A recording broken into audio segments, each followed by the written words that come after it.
I always tell people that they can consider themselves a philanthropist if they have a plan for how they're going to give their money in a way that's meaningful to them. And through their engagement with Women's Fund, that they learn how to do that. And it doesn't matter if you're giving $250 a year or $250,000 a year.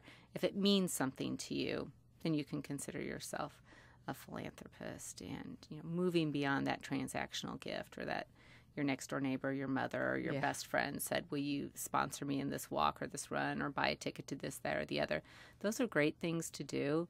But if you have something where you've identified your passion and your values, and then you're putting your time and your energy and your money and your intellectual power there, that's the best. That's where it's at. And that's when we know we're successful, is when we are engaging women to do that exact work in the community. It's been wonderful to see their willingness to write a check.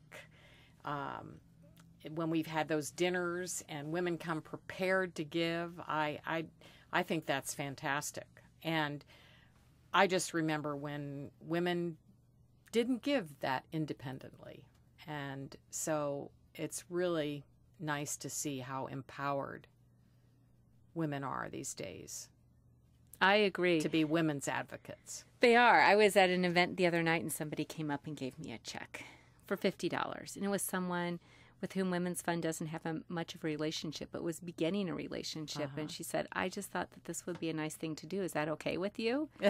Well, Jane, as you probably know, it is always okay for people to stop me in the street and give me a check for Women's Fund. I think that's really powerful. Never turn them down. Never turn them down.